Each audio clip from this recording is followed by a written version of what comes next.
Amazon Great Indian Festival 3 अक्टूबर से।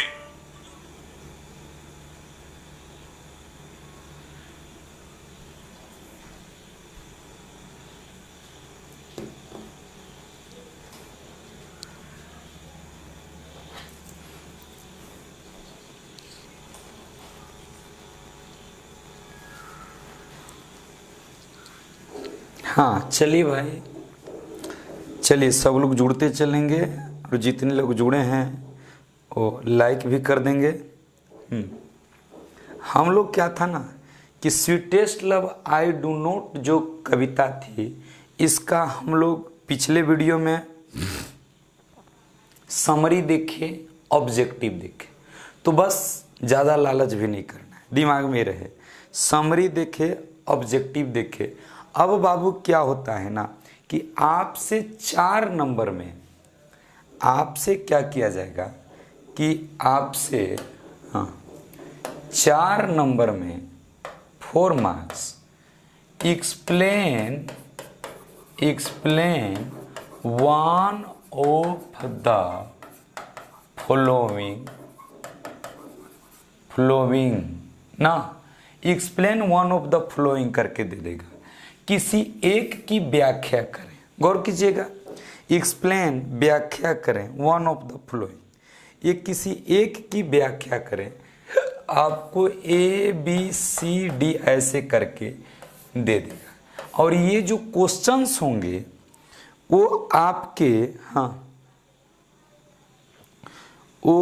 ये आपके जो क्वेश्चन होंगे वो पोएट्री सेक्शन से होंगे। आपके पोयम जो हैं उस पोयम से किसी पंक्ति को उठा के दे देगा। आपकी जो 10 पोयम हैं उस पोयम से उठा करके और कोई 1 लाइन, कोई 2 लाइन दे देगा। आप कहेगा इसकी व्याख्या करें, तो आपके पास चॉइस कितना रहेगा? 4 या 3। तो इसको हम लोग 3 ही लेकर चलेंगे। 3 रहेगा। ये कहाँ से रहेगा? तो कविता का जो पंक्ति है ना उसी में से 1-2 पंक्ति उठा करके पूछ देगा और कहेगा कि एक्सप्लेन, व्याख्या करें। क्या करें? व्याख्या करें। ठीक, कह देगा एक्सप्लेन, क्या करें? व्याख्या करें। तो उस पंक्ति को आपको एक्सप्लेन करना होगा, व्याख्या करना होगा। और ये जो है ये भी 4 मार्क्स का है। कितने नंबर? 4 मार्क्स। तो आपका summary 5 marks, explain the following sentences वहां दे देगा तो वो 4 नंबर। तो ये भी समरी से कम महत्व नहीं रखता है, ये भी 4 नंबर में आएगा। तो अब हम कितना रट्टा मारेंगे सेंटेंस को, कितना रट्टा मारेंगे, कितना गेस करेंगे। 10 पोयम है, इसमें कितनी पंक्तियां हैं, कितने लाइन्स हैं, वो कितना रट्टा मारेंगे। तो हम इसके मतलब तरीके को समझेंगे ना, इसके तरीके को समझेंगे तो हमें ज़्यादा बेहतर रहेगा कि हम कैसे एक्सप्लेन करेंगे, कैसे हम इसकी व्याख्या करेंगे, हम कैसे इसको एक्सप्लेन करेंगे, उस बात को समझना होगा। तो ये 4 पंक्तियों में 3 या 4 करके देगा और किसी एक, तो आप स्वैच्छिक है, जिसके बारे में आप जानेंगे आप उसी की व्याख्या करेंगे। ठीक, जिसके बारे में आप जानेंगे आप उसी की व्याख्या करेंगे। जैसे देखेंगे, है ना, जैसे देखेंगे आपका क्वेश्चन ऑब्जेक्टिव और समरी हो गया है। ऑब्जेक्टिव और समरी हो गया है। अब आपका एक क्वेश्चन है।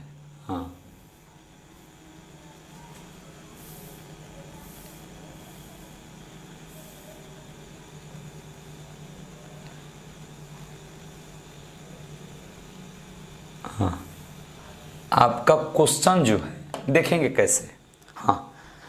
गौर करो भाई, 200 पार करो भाई, 200 पार, तब तो मन लगेगा। चलिए,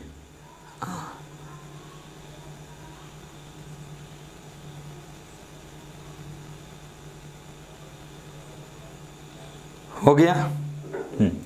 अब आप इस चीज को समझेंगे, इसके बारे में जानेंगे, है ना। आप लोग चुपचाप अपना काम कीजिए, जिनको बकवास करना है उनको बकवास करने दीजिए, ठीक। ये लोग, इनको कोई रोक नहीं सकता, और जो पढ़ने वाले हैं वो खुद चुपचाप पढ़ेंगे, उनको फुर्सत ही नहीं रहेगा। देखेंगे 4 नंबर में पूछेगा बाबू, इतना ख्याल रखना। कितने नंबर में? 4 नंबर में पूछेगा। हाँ, अब गौर करो, दे देगा आपको पंक्ति। जैसे देखना, अभी आप स्वीटेस्ट लव पढ़े हो, तो इसमें मैंने हर पोयम में 2-3 ठो क्वेश्चन इस तरह का किया है। तो इससे हमें सीख जाना है कि कैसे हम करेंगे। इसको रटना नहीं है, सीखना है कि हम कैसे इसको करेंगे। तो इसमें शायद 4 दिए हैं, आज इसी को करेंगे। अब जैसे देखो, आपको एक पंक्ति उठा दिया, मस्ट डाई, अवश्य ही मरना है, एट लास्ट, अंत तो गतवा, टीज बेस्ट, और यही परम सत्य है, यही बिल्कुल सही है। टू यूज माई सेल्फ, इसलिए अपने आप को रखो इन जेस्ट, आनंद में। ये जो, तो ये पंक्ति आपका क्वेश्चन हो गया। अब इसको कहेगा एक्सप्लेन द सेंटेंस, अब इसकी व्याख्या करने के लिए कहेगा, ठीक।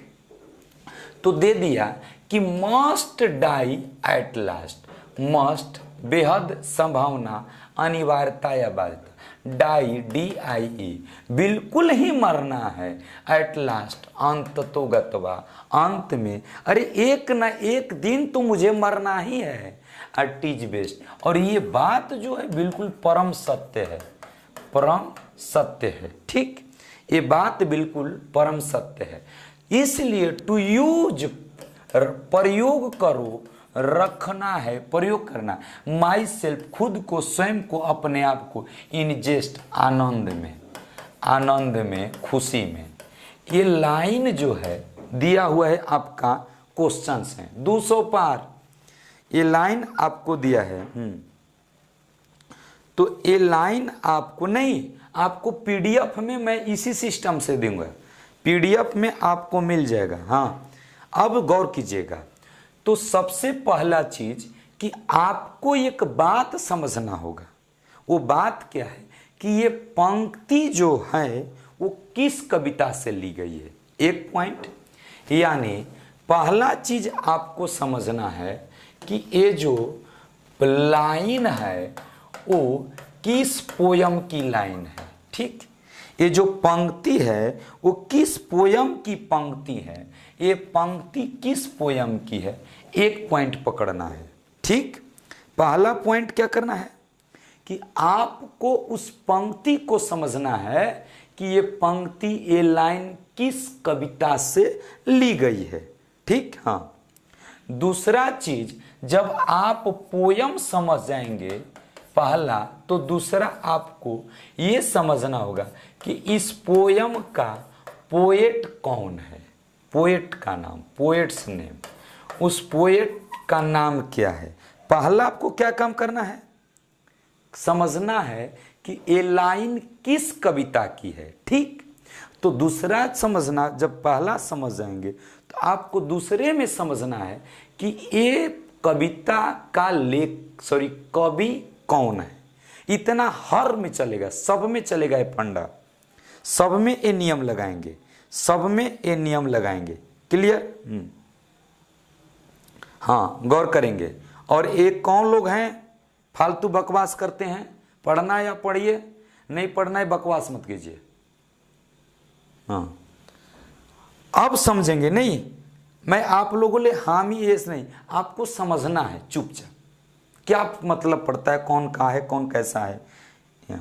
तो अब देखेंगे, तो आपका जो पंक्ति है ये है कि, और आप पोयम कितना याद करके पंक्ति पकड़ोगे, इसलिए उसके सेंस को समझना है। तो कह रहा है कि मस्ट डाई, अवश्य ही मरना है, मस्ट डाई, मस्ट, अवश्य डाई, मरना है, एट लास्ट, अंत में, टीज बेस्ट, ये बात बिल्कुल सही। इसलिए टू यूज माई सेल्फ, खुद को रखना, स्वयं को रखना, इन जेस्ट माने आनंद में। अब ये समझिए कि ये पोयम जो है वो किस कविता से, अरे सॉरी, ये पंक्ति जो है वो किस कविता से ली गई और इसके कवि कौन है, ठीक। तो अब चलते हैं हम इसको एक्सप्लेन करने। हाँ, देखेंगे आपका आंसर इसका क्या होगा? 4 नंबर का है, 4 मार्क्स, 4 नंबर, 4 मार्क्स। तो अब देखो कह रहा है, समझना सभी लोग, सभी भाई ध्यान से समझना। कह रहा है हाँ 200 पार कि द गिवेन लाइन्स, दिया हुआ पंक्ति, तो दिया हुआ पंक्ति, द गिवेन लाइन्स, ये जो ऊपर में आपको क्वेश्चन में दी हुई पंक्तियां हैं इसके बारे में आप समझिए। तो कह रहा है कि द गिवेन, दिया हुआ V3 है, गिवेन पास्ट पार्टिसिपल हो गया, आ लाइन्स यहां मैं लिखा हूं, क्यों? क्योंकि 2 पंक्तियों में है, एक पंक्ति में रहता तो यहां लाइन होता, एक से मैं टाइटल समझना है भाई, एक पंक्ति में एक लाइन में है तो द गिवेन लाइन, एक से अधिक है तो द गिवेन लाइन्स। आया समझ में? अच्छा, लाइन है तो अगर लाइन होता तो हैज लिखते, और लाइन्स है तो हैव लिखेंगे। बात समझ रहे हैं? देखो यहां पे क्या है बाबू, एक पंक्ति ये, एक पंक्ति है, 2 पंक्ति है इसलिए हमको लाइन्स लिखना पड़ा। एक पंक्ति होती तो लाइन लिखते, अब वर्ब सिंगुलर लगाते, एक से अधिक पंक्ति है तो लाइन्स लिखना पड़ा और वर्ब। तो द गिवेन लाइन्स, दी हुई पंक्तियां,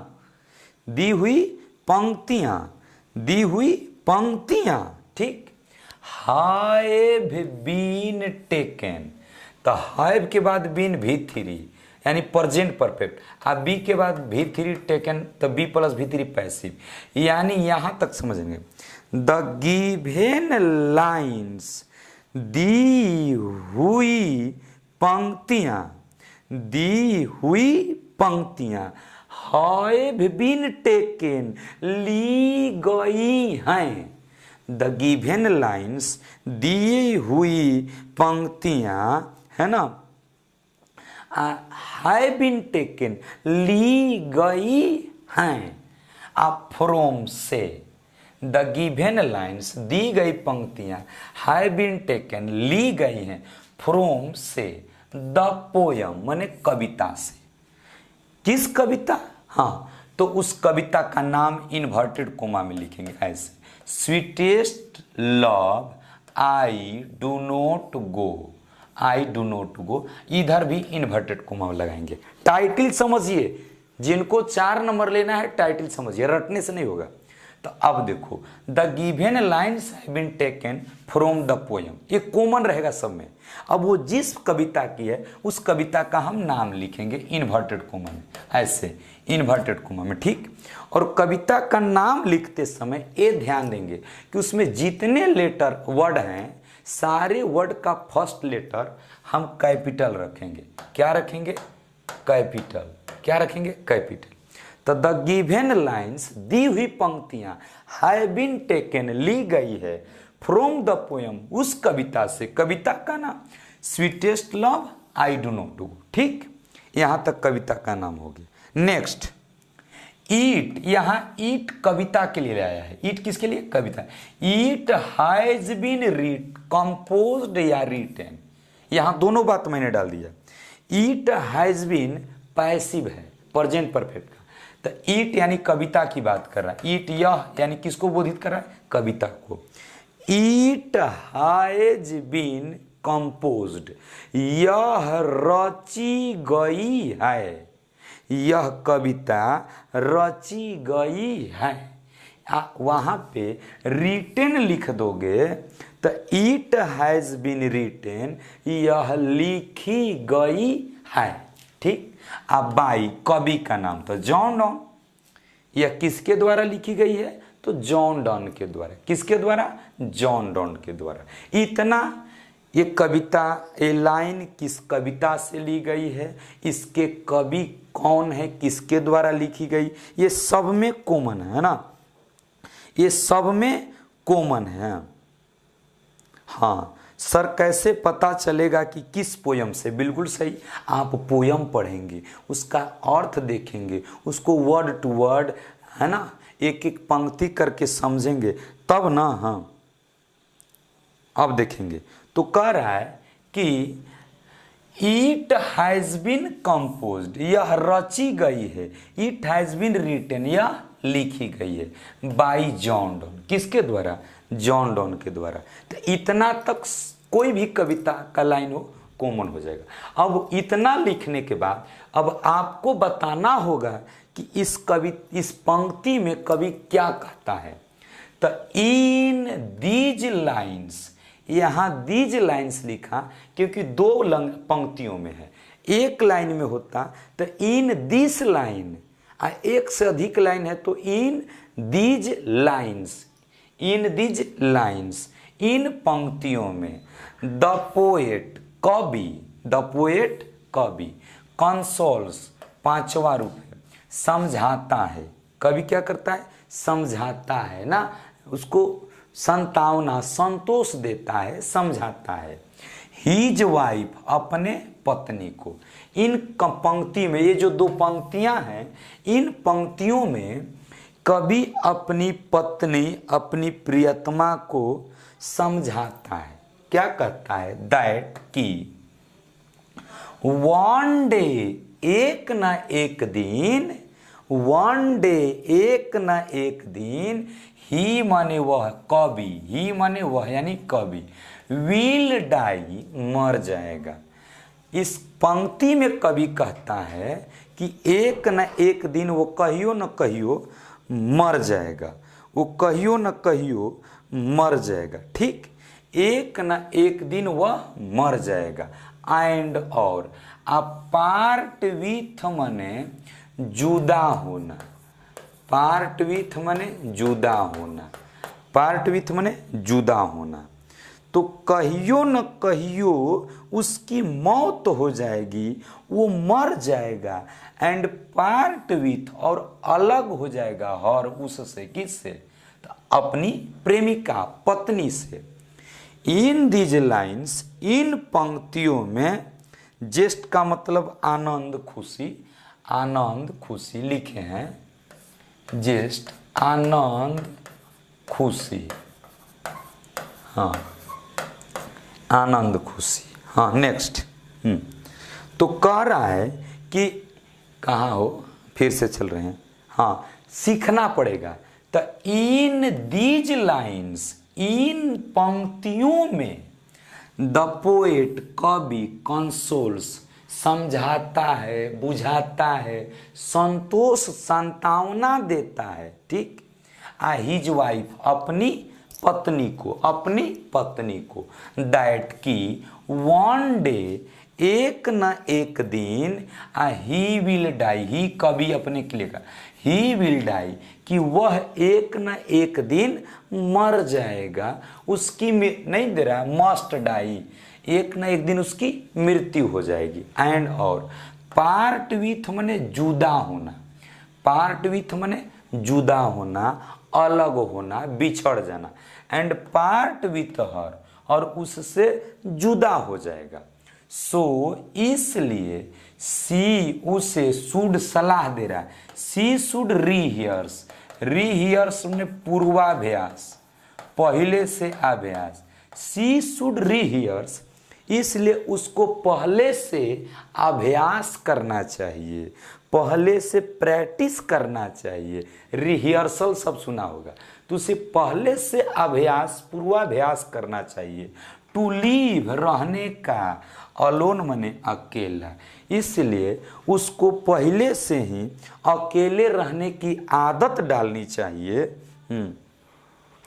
उसको कंसोल का मतलब समझाना, बुझाना, सांत्वना देना। नहीं किसी के घर मर जाता आदमी तो आदमी सांत्वना देने जाता है, संतोष धराने, वह बात है।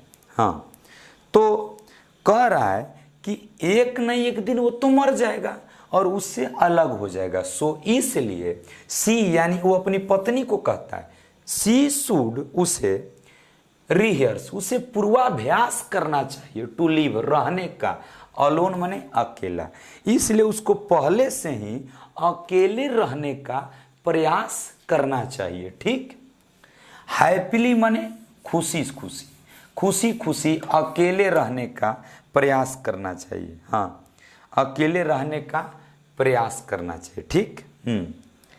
अब बाई प्रिटेंडिंग, प्रिटेंडिंग माने बहाना बनाकर, बहाना करके, और डेथ माने मृत्यु, उसे मृत्यु का बहाना करके, हाँ उसे मृत्यु का बहाना करके, उसे मृत्यु का बहाना करके और अकेले जीने का पूर्वाभ्यास करना चाहिए खुशी खुशी। ठीक है ना। चले, प्रिटेंड माने बहाना करना, डेथ माने मृत्यु। हाँ, अब आप लोग एक पंक्ति आपका हो गया, इसका मतलब समझ जाओगे ना कि हमको लिखना कैसे है, या और बाबू रट करके नहीं होगा। नहीं, कितना रटोगे भाई, मतलब समझो, इस क्वेश्चन का हिंदी मतलब समझो, और हिंदी वाले मतलब रिहर्स का मतलब पहले से अभ्यास करना।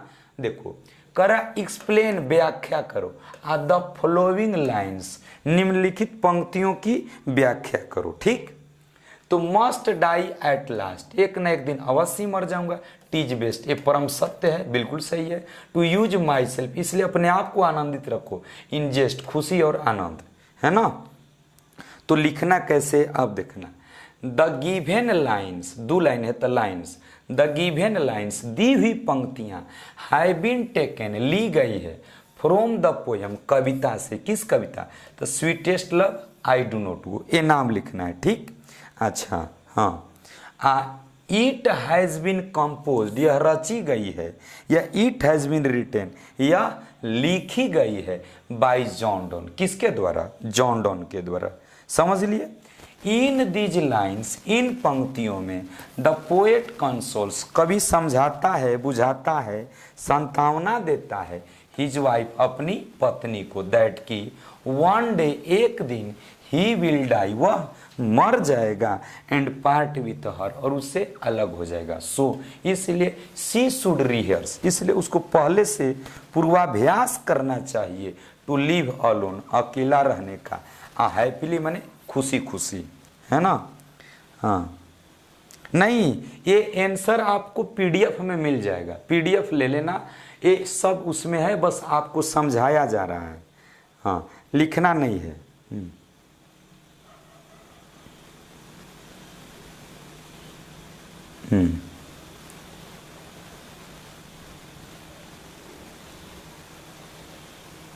हाँ, और देखिए क्या करा, मोर 4 डिजिट्स, सर तो किधर 4 डिजिट्स है, मेरे को समझ में नहीं आ रहा है, अच्छा से बताओ। हाँ, नहीं, आप लोग मतलब समझो। हैप्पीली बाय प्रिटेंडिंग डेथ, ये आपका क्वेश्चन हो गया, ये आपका आंसर हो गया। इसको एक्सप्लेन करना है अपने भाषा में, इसको एक्सप्लेन करने पर अपने भाषा में। हाँ, इतना भाई, आखिर आपको 4 नंबर भी तो मिल रहा है, 4 मार्क्स। हाँ, 1 नंबर बढ़ जाएगा तो समरी का नंबर हो जाएगा 5 मार्क्स। हाँ, अब जरा नेक्स्ट कर लो, आज इसको पूरा कर ले, इसमें अब समझना, अब सारी बात समझ में आएगी। हाँ, बी देखना, वो फर्स्ट था, इसमें अब चलेंगे, देखेंगे। कह रहा है वेन, जब, इस लाइन की व्याख्या करनी है। तो व्याख्या करते समय आपको समझना है कि किस कविता का पंक्ति है, इसका कवि कौन है, यही ना, और इसमें क्या क्या कहा गया है। तो कह रहा है कि वेन, जब, क्या कह रहा है कि वेन, जब, दाऊ तू साइस्ट, आह भरती हो, जब तुम आह भरती हो, तो दाऊ माने तू साइस्ट, आह भरती हो, नोट विंड, हवा नहीं। जब तुम आह भरती हो, कवि बता रहा है, समझा रहा है कि जब तुम आह भरती हो तो उस आह में हवा नहीं लेती हो, बट बल्कि साइस्ट, आह भरती हो, माई सोल अवे, तो उस हवा के साथ मेरी आत्मा खींची चली जाती है। मेरी आत्मा शरीर से निकल करके नहीं, एकदम लगता है, आदमी कहता है कि अरे अपने बेटे को रोता देखे, अपने बेटे का खून देखे तो मेरे शरीर से प्राण निकल गए, वही बात कर रहा है। तो कवि बता रहा है, अरे पगली तुम रो मत, तुम आह मत भर, क्योंकि जब तुम आह भरती हो तो उस आह में तुम हवा नहीं, हवा के साथ मेरे प्राण भी खींच लेती हो। ये इस पंक्ति के कहने का मतलब है। ठीक, अब इसकी व्याख्या करनी है हमें कि ये पंक्ति, तो व्याख्या का सिस्टम पहले समझेंगे कि किस कविता का है, कवि कौन है, इसमें कहना क्या चाहता है। 3 पॉइंट, कविता, कवि, कहना क्या चाहता है।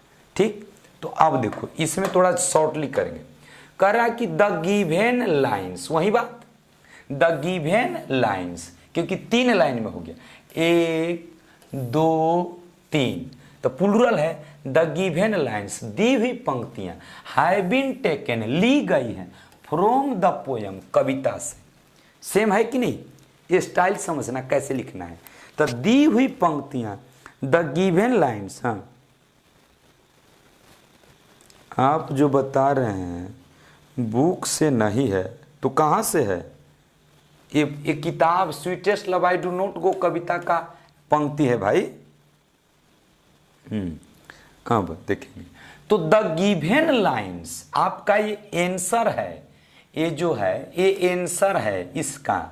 द गिवेन लाइन्स, हाँ, दी हुई पंक्तियां हैव बीन टेकन, ली गई हैं, फ्रॉम द पोयम, कविता से, फ्रॉम द पोयम, कविता से। तो वो किस कविता से? तो उसका नाम इन्वर्टेड कॉमा में, sweetest love I do not go. तो कविता का नाम sweetest love I do not go, कविता का नाम लिखेंगे sweetest love I do not go. ठीक है ना। अब देखेंगे ईट, ये कविता के, ईट हैज बीन रिटेन, यह लिखी गई है। आप चाहें तो कंपोज्ड भी कर सकते हैं। इट हैज बीन रिटेन, यह लिखी गई है। हाँ, तो यह लिखी गई है, इट हैज बीन कंपोज्ड, यह रची गई है बाय जॉन डॉन, किसके द्वारा? जॉन डॉन के द्वारा। ये तो सेम है ना। आगे देखेंगे ईट, अरे ये 2 लाइन दे दिया, it has been written by John Donne, ये पंक्ति दोबारा टाइपिंग मिस्टेक हो गया है, ये नहीं रहेगा। तो इट हैज बीन रिटेन, यह लिखी गई है, typing mistake, it has been written, यह लिखी गई है। हाँ, कौन? इतना बड़ा बड़ा आंसर, कितना बड़ा है भाई, 4 नंबर पाना भी तो है ना। हाँ, अब देखेंगे, तो इट हैज बीन रिटेन, यह लिखी गई है बाय जॉन डॉन, किसके द्वारा? जॉन डॉन के द्वारा। तो कविता हो गया, इसका कवि हो गया। अब इस पंक्ति में कवि कहना, हाँ, कवि कहना क्या चाहता है? तो इन दीज लाइन्स, इन पंक्तियों में, हाँ, इन पंक्तियों में द पोएट, कवि, टेल्स, बताता है, हिज वाइफ, यानी इन दीज लाइन्स, इन पंक्तियों में द पोएट टेल्स, कवि कहता है, हिज वाइफ, अपनी पत्नी को, दैट की, वेन, जब, सी साइज, की जब वह आह भरती है, जब वह आह भरती है। कवि अपनी पत्नी को बता रहा है कि जब वह आह भरती है, तो ही माने वह यानी कवि, कवि के लिए आया ही माने वह यानी कवि, फील्स, महसूस करता है। तो कवि महसूस करता है, ऐजिफ, मानो, ऐजिफ, मानो, हिज सोल, उसकी आत्मा, इज बीइंग मिंगल्ड, मिल रही है, उसकी आत्मा मिल रही है। मिंगल माने किसी के साथ मिलना, है ना। उसकी आत्मा मिल रही है विथ द विंड, किसके साथ? हवा के साथ। तो वो कहता है कि तुम जब आह भरती हो तो मुझे ऐसा महसूस होता है कि मेरी आत्मा हवा के साथ मिलाई जा रही है, अर्थात मेरी आत्मा हवा के साथ खींची जा रही है। ठीक, तो कवि कहता है कि जब तुम आह भरती हो, हाँ, जब तुम आह भरती हो तो उस आह में जो हवा है, उस हवा के साथ मेरी आत्मा मिंगल, दिया है ना, मिल जाती है, यानी उस हवा के साथ खींची चली जाती है। ऐसा महसूस होता है कि मेरी आत्मा खींची जा रही है, हवा के साथ मेरी आत्मा खींची जा रही है। क्लियर? हाँ, तो इतना आपको 4 नंबर में फिर से समझते हैं। आपका पंक्ति दिया रहेगा, वेन दाउ साइस्ट, जब तुम आह भरती हो, दाउ साइस्ट नोट विंड, तब तुम आह में हवा नहीं खींचती हो, बट बल्कि साइस्ट, बल्कि आह भरती हो, माई सोल अवे, तो मेरी आत्मा खींची चली जाती है, तो मेरी प्राण खींचे चले जाते हैं। क्लियर? तो द गिवेन लाइन्स, दी हुई पंक्तियां, हैव बीन टेकन, ली गई है, फ्रॉम द पोएम, एक कॉमन रहेगा कविता से, जिसका नाम है sweetest love I do not go. ठीक, इट हैज बीन कंपोज्ड, यह रिटन, लिखी गई बाय जॉन डॉन, किसके द्वारा? जॉन डॉन के द्वारा, और ये टाइपिंग में दोबारा टाइप हो गया। ठीक, इन दीज लाइन्स, इन पंक्तियों में, इन दीज लाइन्स, इन पंक्तियों में, ठीक, the poet tales his wife, कवि अपनी पत्नी को कहता है दैट की, वेन ही साइज, जब वह आ भरती है, तो ही फील्स, तो वह महसूस करता है, एज इफ की मानो his soul is being mingled, उसकी आत्मा मिल जा रही है।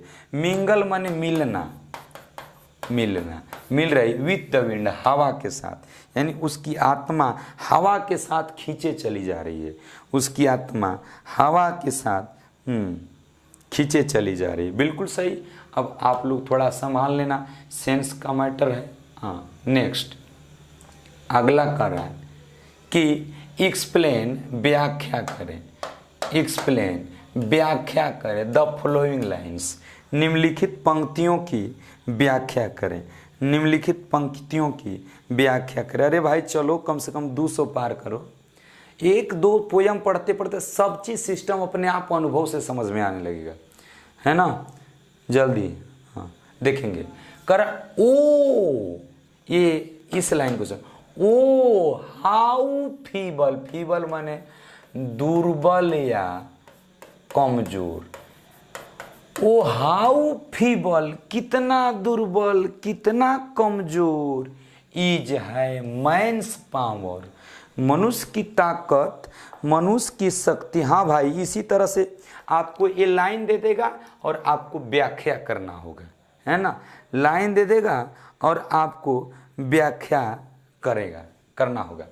तो ओ हाउ फीबल, कितना दुर्बल, इज है मैंस पावर, मनुष्य की ताकत, मनुष्य की शक्ति कितनी दुर्बल, कितनी कमजोर है, दैट की इफ, यदि अगर, गुड फॉर्चून फाल, गुड मने अच्छा, फॉर्चून मने भाग, फाल आता है, अगर अच्छा समय आता है, अगर अच्छा समय आता है।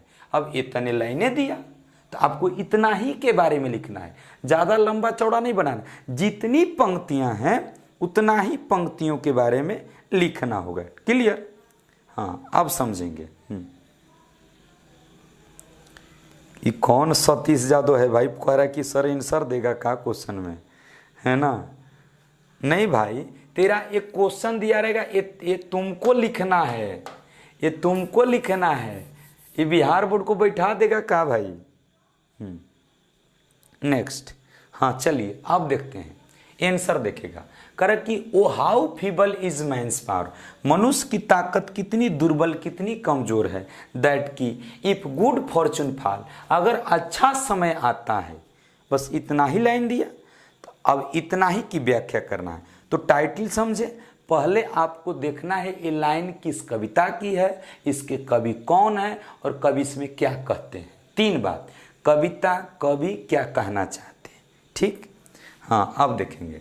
तो कह रहा है कि द गिवेन लाइन्स, एगुड़े टाइटल ख्याल कर लेना, द गिवेन लाइन्स, दी हुई पंक्तियां, हैव बीन टेकन, ली गई हैं, फ्रॉम द पोयम, उस कविता से। एक ही सेम टाइटल, दी हुई पंक्तियां उस कविता से ली गई। कविता का नाम sweetest love I do not गो, यानी इसका मतलब कि दी हुई पंक्तियां, हाँ फीबल माने दुर्बल कमजोर। पोयम पढ़ाते वक्त कहाँ थे? पोयम में कई एक दफ़ा मैंने चर्चा किया, फीबल माने दुर्बल कमजोर। तो दी हुई पंक्तियां हैव बीन टेकन ली गई हैं from the poem sweetest love I do not go, sweetest love I do not गो से इट हैज बीन रिटेन, यह लिखी गई है बाय जॉन डॉन, किसके द्वारा? जॉन डॉन के द्वारा। इतना तक तो कॉमन हो गया। अब बताना है कि इस पंक्ति में कवि क्या कहता है। तो इन दीज लाइन्स, इन पंक्तियों में द पोएट कंसोल्स, कंसोल्स माने समझाना, है ना, समझाना, संतोष धराना, संतोष देना। कवि समझाता है, कवि समझाता। इन दिज लाइन्स, इन पंक्तियों में द पोएट कंसोल्स, कवि समझाता है हिज वाइफ, अपनी पत्नी को, ठीक। एंड सेज दैट, और कहता है कि, एंड सेज दैट, कहता है कि मैन्स पावर, मनुष्य की ताकत, मनुष्य की शक्ति, इज है वेरी वीक, बहुत दुर्बल, बहुत कमजोर। मनुष्य की ताकत, मनुष्य की शक्ति बहुत दुर्बल, बहुत कमजोर है। ये कौन कहता है? कवि। किससे? अपनी पत्नी से, कि मनुष्य की ताकत, मनुष्य की शक्ति बड़ी दुर्बल, बड़ी कमजोर है।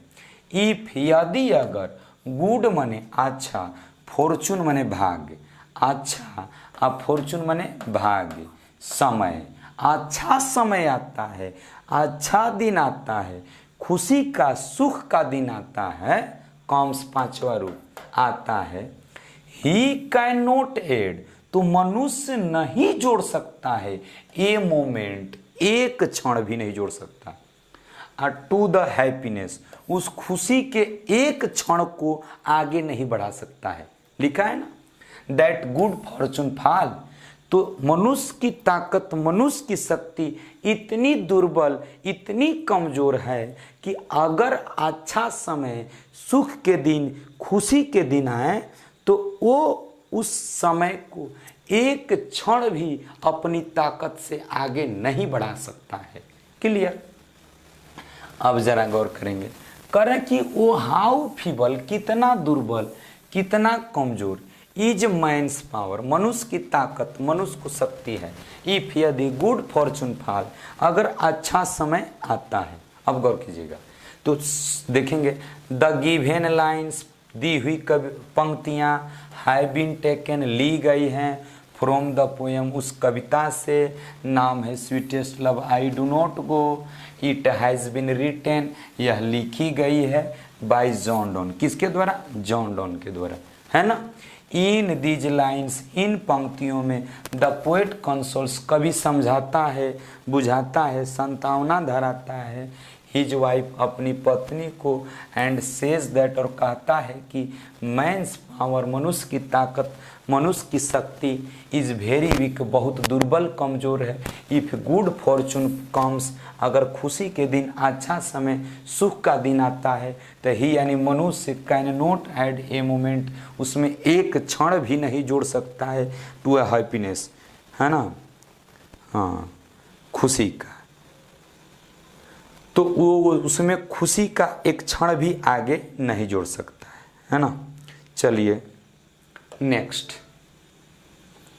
आप लोग सीख जाओगे धीरे धीरे, इसको एक्सप्लेन करने सीखना है। बाबू एक बात समझना, याद करने पे छोड़कर तुम कितना याद करोगे, कितना याद करोगे? और आज अभी समय 4 महीना में, अनुमानित काहे करोगे? नहीं, काम अभी सार्थक की ओर करना चाहिए। नेक्स्ट, कर दे मने वे, ये लास्ट पंक्ति है। दे मने वे, दे मने वे, हु मने जो, वे जो, वन अनदर, एक दूसरे को कीप, रखते हैं।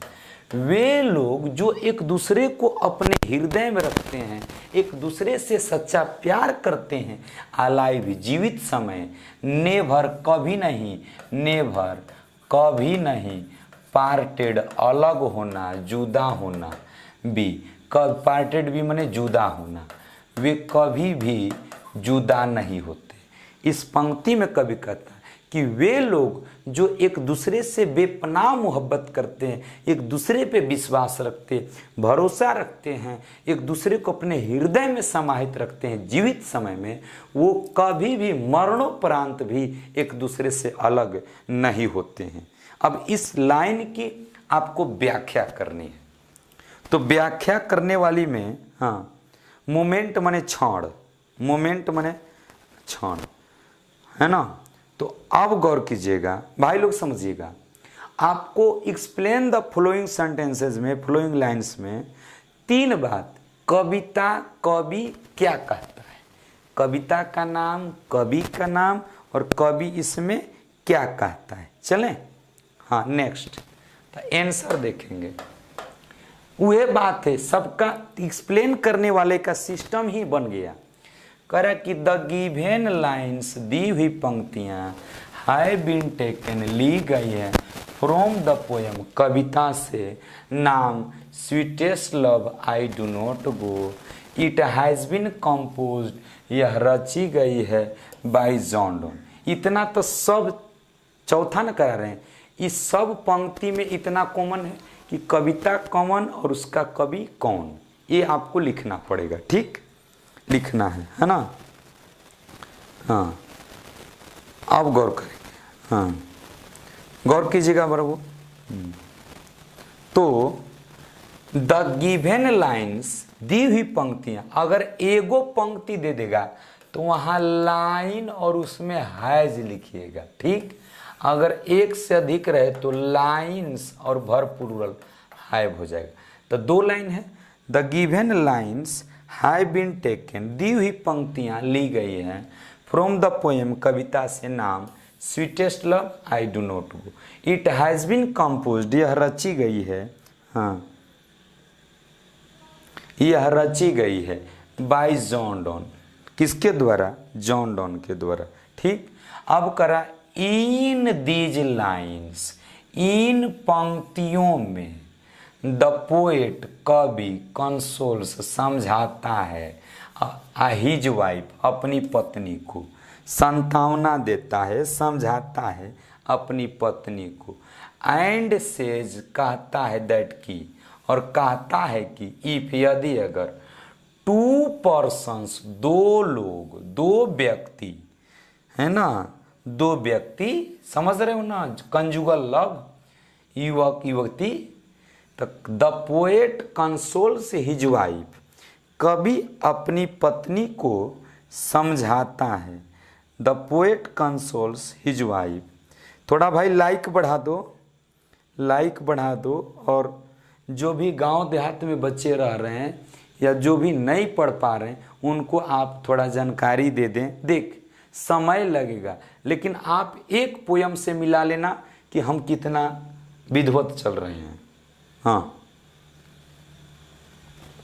अब देखेंगे, तो द पोएट कंसोल्स, कवि समझाता है, सांत्वना देता है, हिज वाइफ, अपनी पत्नी को, एंड सेज दैट, और कहता है कि, है ना, 2 पर्सन्स, 2 लोग, कितने, 2 लोग, कितने, 2 लोग, हाँ, तो दुइये के बीच तीसरका में ढूकल ना, तो समझ ले कि बात गड़बड़ बा। 2 पर्सन्स, 2 लोग, कीप, रखते हैं, ईच अदर, एक दूसरे को, अलाइव माने जीवित, अब by thinking of each other, एक दूसरे के बारे में सोच करके, एक दूसरे के ऊपर विश्वास करके, एक दूसरे के ऊपर भरोसा करके, है ना, एक दूसरे को अपने हृदय में रखते हैं जीवित समय। They can never be parted, वे कभी जुदा नहीं किए जा सकते, वे कभी जुदा नहीं किए जा सकते, वे कभी जुदा नहीं किए जा सकते। फिर से यहाँ से, हाँ, ये यहाँ से ऊपर तो सेम है, तो कभी करा है कि दे हु वन अनदर कीप, वे एक दूसरे को अपने हृदय में रखते हैं, अलाइव, जीवित समय, नेवर बी पार्टेड, वे कभी जुदा नहीं होते। तो अब देखो, तो इन दीज लाइन्स, इन पंक्तियों में, द पोएट कंसोल्स, कवि अपनी समझाता है, हिज वाइफ, अपनी पत्नी को, एंड सेज दैट, और कहता है कि, इफ, यदि, अगर, 2 पर्सन्स, 2 लोग कीप रखते हैं ईच अदर अलाइव, एक दूसरे को जीवित समय में अपने हृदय में, अपनी आत्मा में, अपने दिल में, है ना, अपने दिल में रखे रहते हैं। बाई थिंकिंग, सोच करके, ऑफ ईच अदर, एक दूसरे के बारे में सोच करके, एक दूसरे के बारे में भरोसा करके, एक दूसरे पर विश्वास करके। दे कैन नेवर बी पार्टेड, उन्हें कभी जुदा नहीं किया जा सकता, उन्हें कभी जुदा नहीं किया जा सकता, उन्हें कभी जुदा नहीं किया जा सकता, है ना। अब बस आज मेरी ओर से आपका poet introduction, poem word to word चला, समरी चला, ऑब्जेक्टिव चला, उसके बाद 4 लाइन वाला एक्सप्लेन करने वाला चला। अब इसे फिजूल नहीं, अब इसे फिजूल क्या चाहते हैं। तो ये फर्स्ट पोयम था, थोड़ा दिक्कत में चला। हाँ, उसके बाद हाँ ये रोज क्लास होता है बाबू 8:30 से।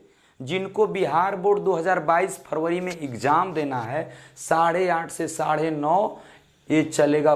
मतलब कि poem, prose, story of English, grammar के जितने चैप्टर से प्रैक्टिस कर क्वेश्चन पूछे जाएंगे वे सारे चलेंगे। बस आप भी पढ़ें और 2-4 दोस्तों को बताएं कि वे चलें। अब इसे विधिवत कहीं देख लेना, कोई सिस्टम हो तो आप लोग बताएं। हाँ, और चलिए कल बाबू, हाँ कल हम लोग दूसरा पोयम, सेकेंड पोयम पढ़ेंगे। कल हम लोग सेकेंड पोयम पढ़ेंगे, शायद सॉन्ग ऑफ माई सेल्फ है क्या, तो song of my self second poem. Second poem जो है शायद सॉन्ग ऑफ माई सेल्फ है क्या। अब जो भी दूसरा पोयम, मुझे तो लग रहा है कि सॉन्ग ऑफ माई सेल्फ है। तो वाट व्हिट मैंने लिखा है ना, तो व्हिट मैंने सॉन्ग सुनाया है ना, तो सॉन्ग ऑफ माई सेल्फ जो वाट व्हिट में लिखे हैं, इसका कल हम लोग पोएट इंट्रोडक्शन देखेंगे। हो सके तो टाइम बचे तो पोयम भी देख लेंगे, ताकि अगले क्लास में पोयम खत्म हो तो हम क्वेश्चन करेंगे। ग्रामर कब से चलेगा, नहीं, ग्रामर जैसे जैसे आएगा बीच बीच में जिस चैप्टर से सवाल पूछेगा उसका प्रैक्टिस और उसका थ्योरी के साथ चलेगा। चलिए बस, लेकिन भाई थोड़ा ध्यान दो आप लोग, हमको भी थोड़ा हीट करा दो, हीट मशीन की तरह, है ना। चलिए हम लोग कल मिलेंगे, कल मिलेंगे। अब